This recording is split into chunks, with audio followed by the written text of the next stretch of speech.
Hello folks, and thanks for joining me on my ride. We're heading from Marthasville to Treloar. If you pronounce it some other way, so be it. I don't know exactly how it's pronounced. There's some interesting buildings or structures there.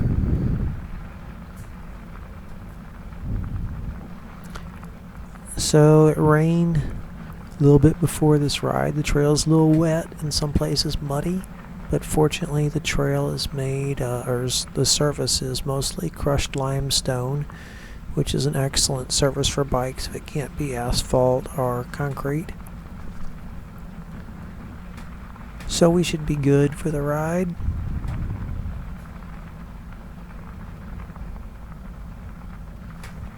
Now this is part of a longer ride, which I'll hopefully get posted in its entirety later.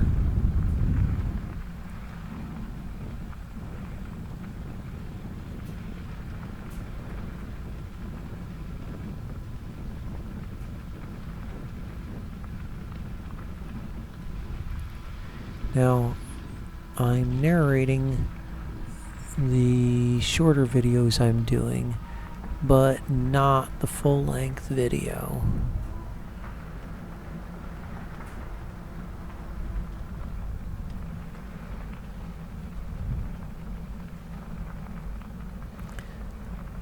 As we ride along, you'll notice that sometimes we're in the open, sometimes there's trees on either side, but the top is open. Sometimes there's a canopy, sometimes there's trees on just one side. But there's a lot of variety as you ride along. The Missouri River is a ways off to the left. I cannot see it at the moment, but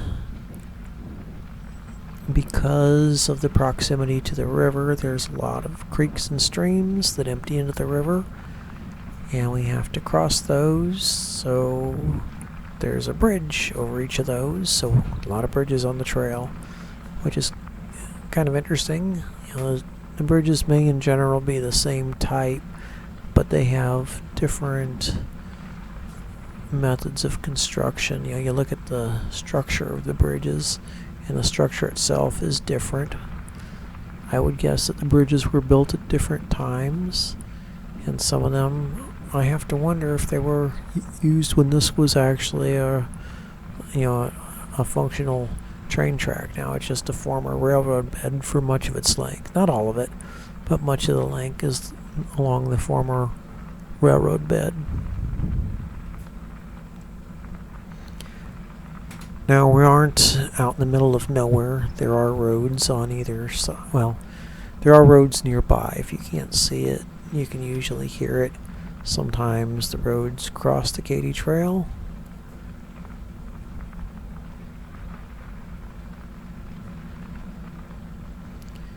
It's very picturesque.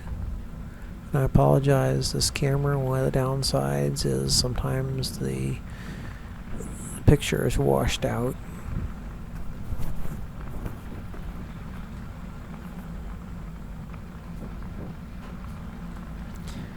These videos are meant to be used when you are perhaps on a stationary bike or a treadmill, just to add some realism and enhance your experience. If you want to hear me ramble along with the sounds of the bike, you can leave the audio on. If not, you can mute it, then you won't hear those sounds. If you want the video with the sounds of the natural sounds of the bike, but not my rambling, you can watch the full-length video that I'll get posted eventually. And it's for the most part as it was. I did minimal editing on there just to make it as best as possible for its intended purpose. Some people cannot get out, and although they may not actually enjoy nature, and I do nature videos also, if they don't enjoy nature, they just want to get out like they're going for a walk, this kind of video may be great for you if you're one of those people.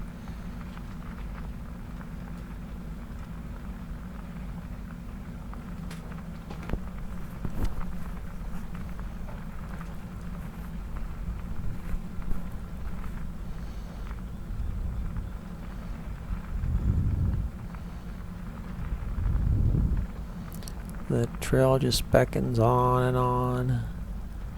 I always wonder what's around the next curve or over the next rise.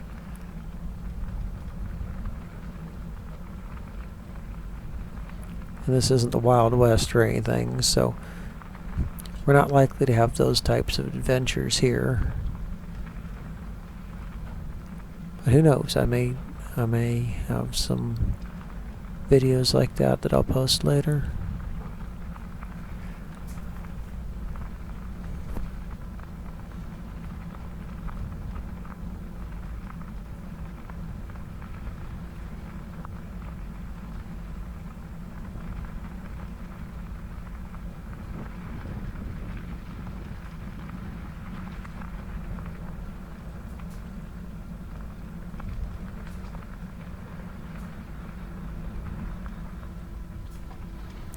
Speaking of street crossings,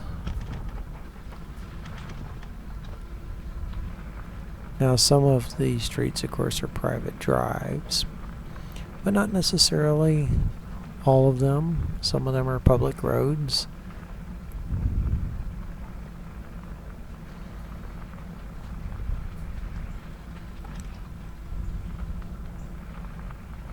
And here's one of the bridges. No, I'm fairly sure this would not have been used by a train. I don't think this bridge would hold a train. Not a heavy rail.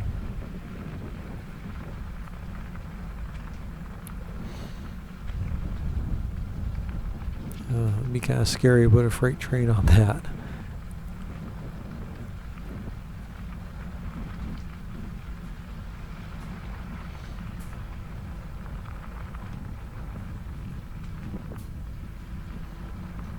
And here we are in the open.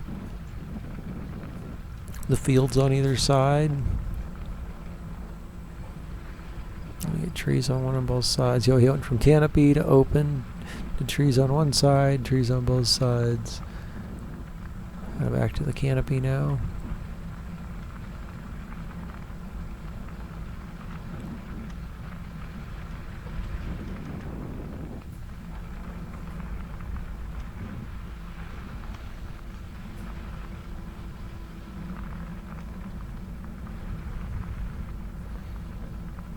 You ride this all day, you could probably forego your vitamin D supplement that day.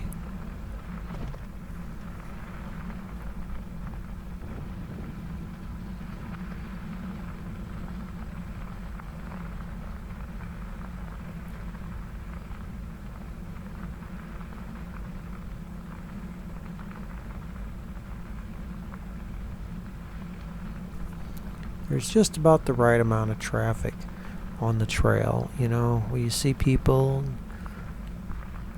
they're there, but they're not like in the way. You're not getting in their way, they're not getting in your way. There's just kind of other people out there occasionally. I have ridden trails before where I was pretty much the only one for, I rode for several hours without seeing a single other person.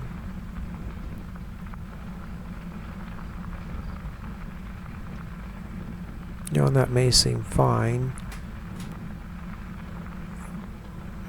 but for the purpose of these videos, probably not. You might be somebody who can't get out and see people, so seeing a bunch of faces is probably a good thing. Now here is one of the interesting bridges. You know, and I would think this probably could have held a train, weight-wise. Of course, the wooden rails on the sides wouldn't have been there. I don't know that the train would have fit in there width-wise.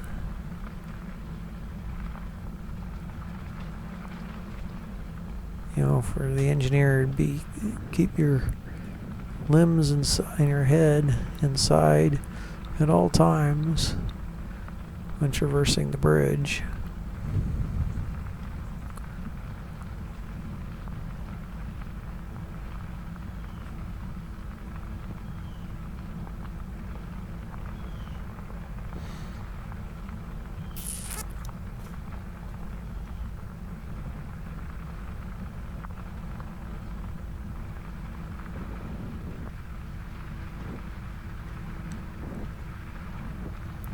As you can see from some of these fields, rain has been a little on the scarce side lately.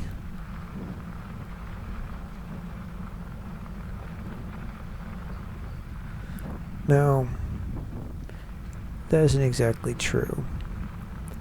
It seems like it rained every weekend for a while. But the fact of the matter is, we didn't get enough rain when we needed the rain, and that made it very difficult for a lot of crops. The rivers are very low. The Missouri River here, in a lot of places, you could walk halfway across the river without getting your feet wet. It might get muddy, but you wouldn't. There's no visible water. You know, just sandbar.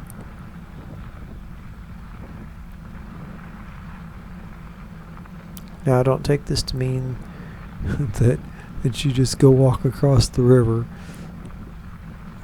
You know, just because you could potentially do it doesn't mean I've personally gone out and tested it, but I can see the sandbar. You know, I don't know how solid it is, but the Missouri River can be very deep.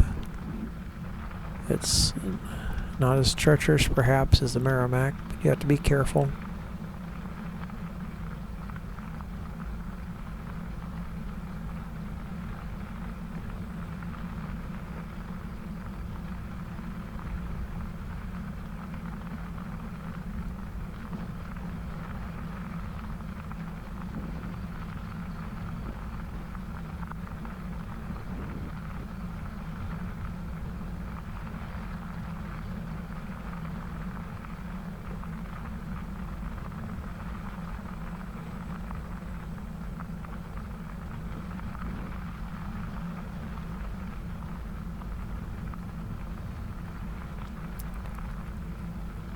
For the most part, the view along the ride is great. Now, there are some times where the view stays the same for somewhat lengthy periods of time, and that can seem a little boring, but if what's on the ground is boring, you look up. The sky often has interesting cloud patterns, and of course, I'm kind of keeping an eye on the sky because there's a possibility of rain. I don't want to get wet. Yeah, I'm waterproof and everything, but it's just not a pleasant experience being rained on when you're out on a bike ride.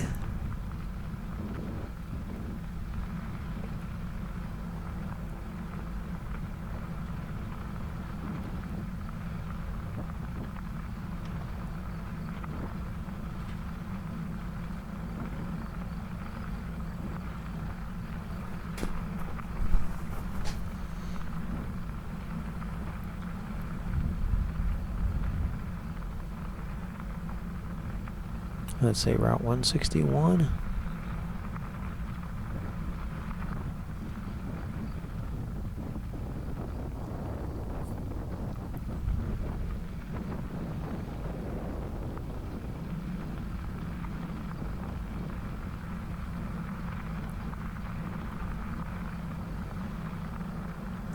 One of the things I'm really watching on this ride is the battery life.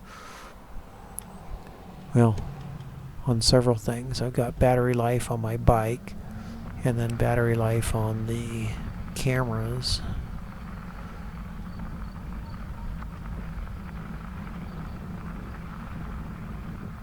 And they're, for the most part, all questionable.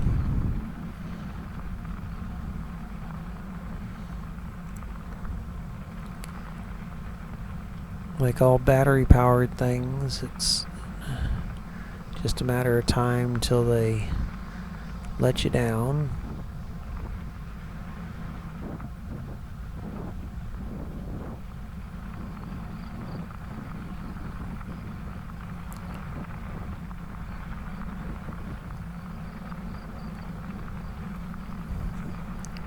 Now this trail is mostly flat along its length. I mean, there is some change in elevation, but in general it's flat. I could ride for a distance, as long as my knees held out, I could ride for a distance if need be,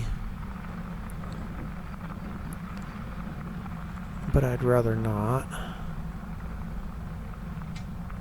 I've specifically broken the trail up into shorter pieces to make them more manageable with the assist provided by the bike. And the hope is that the battery doesn't run out on those pieces. But the fact of the matter is that it's a bike that's supposed to have a 45-mile range, and I guess if it was being pushed or pulled, I don't know, if you turn the electric off and just ride it manually, I guess that could happen. But under its own power, no.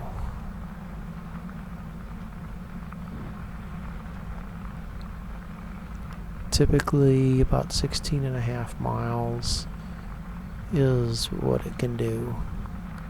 On occasion you can get a little further than that if you're really helping out or doing most of the work.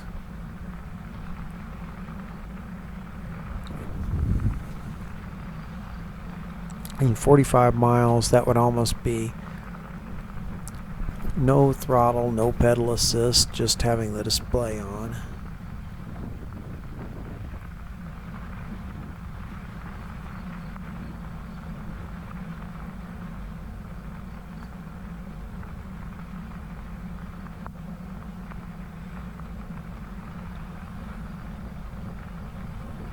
Obviously, I'm using the bike in real-world scenarios. These aren't control in the sense that I'm manipulating the results or it's some situation that you would not find in the real world. No, these are the real-world uses. I'm going out and doing what people do on bikes, and I'm not some big heavy person or anything like that. I am providing pedal input, sometimes more than others, but in general I'm pedaling. It's just how much of my effort contributes to the motion of the bike, and sometimes it's not that much. Sometimes it's 90% or more of the motion of the bike is powered by me rather than the battery and motor. And of course there are times when the battery dies and I do 100% of the work. If the battery will do 16.5 miles and you've got 18 miles, well, you're going to be pedaling a lot. And I don't know what the bike would do if I just left it on pedal assist 1 and just pedaled fast enough that the bike would go without actually contributing to the motion of the bike. I don't know what it would have as a range in that case. I always pedal, and usually I am trying to contribute. I am doing this for exercise, amongst other things.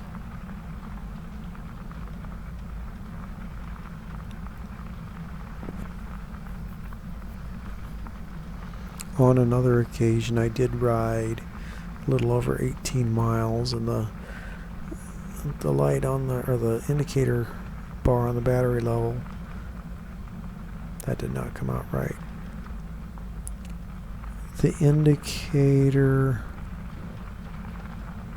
The battery level indicator had 1 bar left. Oh boy, what is going on here? And we have a calf in the trail. Hey, let's go for a little run. Would you like to race? I didn't think so.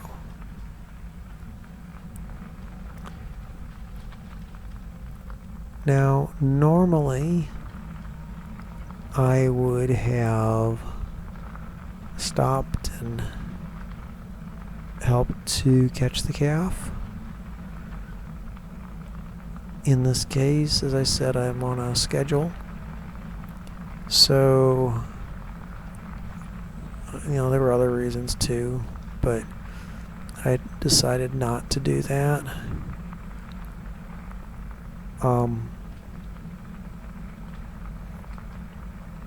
One of the other reasons, I'm not really equipped on this particular day, this particular time to catch a cow on a lark.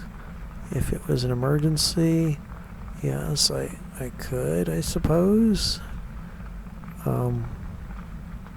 Certainly something I've done before. Honestly, it's a calf. It's probably still nursing, and it will want to be back by its mama come, whenever it gets hungry. So I would just make sure that path is as easy as possible. I would remove any obstacles that may stand in that way, but in general, the calf at that age will go back to its mother. So I wouldn't trip about it. It's out for a little lark. It's going to eventually get bored, or its mother will call. I don't know how far away its mother is. And you just need to make sure the calf doesn't get hurt getting back. If you kind of give it the opportunity to head in that direction, it usually will. Now, an adult cow, a little different story there. But they are herd animals.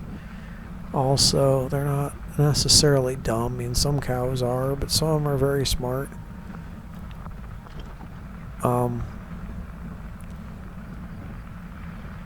When it's time to eat, generally they know where they get fed. So if you have a feeding time and grain feed your cows, the adult cows will manage to find their way back.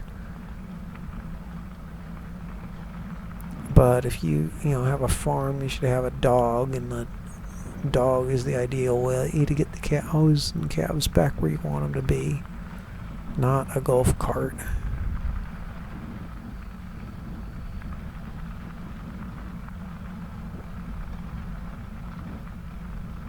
Actually, I'm not sure what those people were trying to do with that golf cart.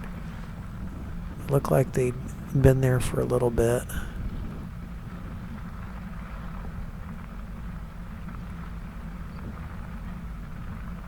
Something like that just is not very maneuverable.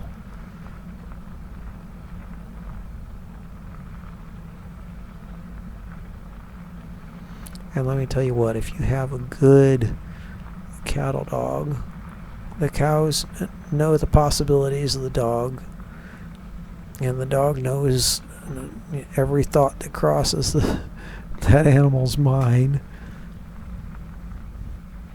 So, the cows already know that the contest with the dog, they're going to come out in second place.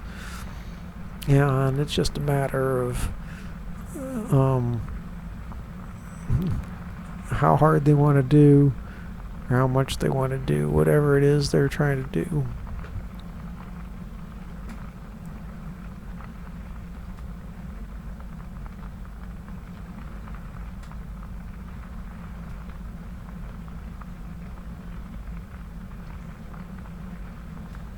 Yeah, good cattle dog.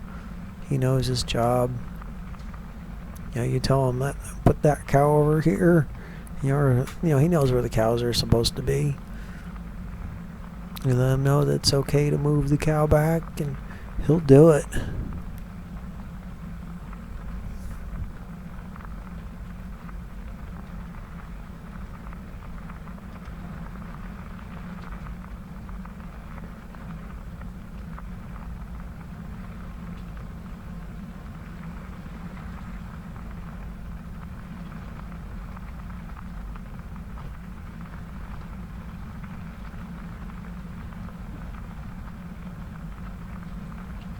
Well, this is a long one to get to the next trailhead.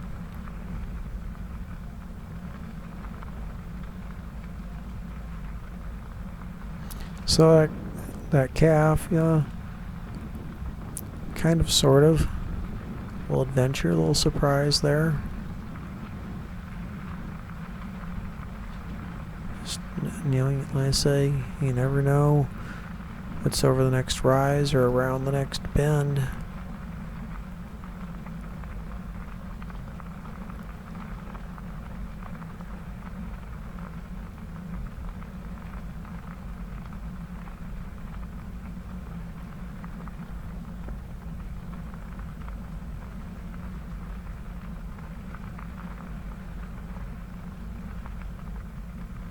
I'm moving at a pretty good clip, about 12 miles an hour.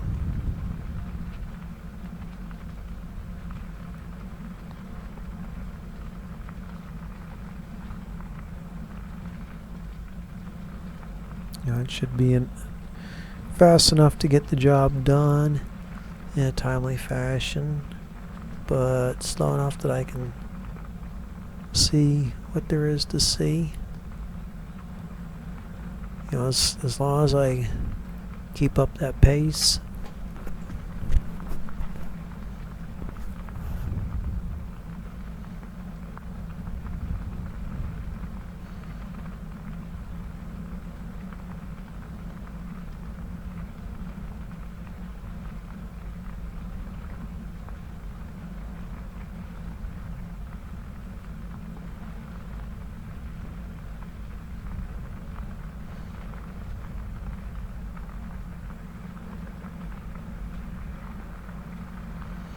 It's just such interesting foliage. Now some of this,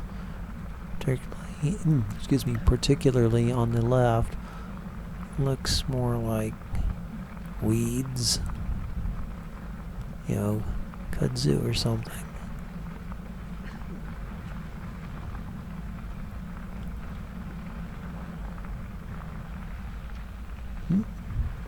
What is that up there now?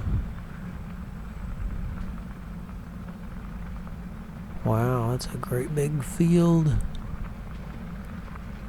Just see off into the distance. Some more wildflowers.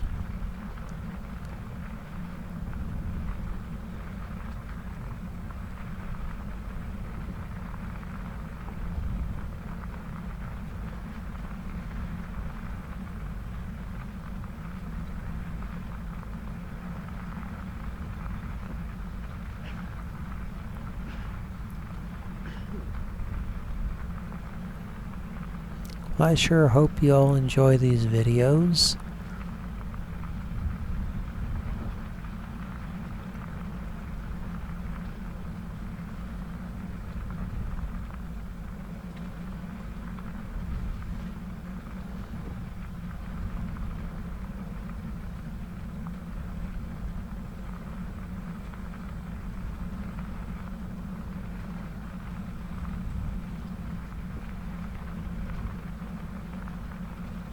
I think that's the trailhead up there. So, I'll see you in the next video.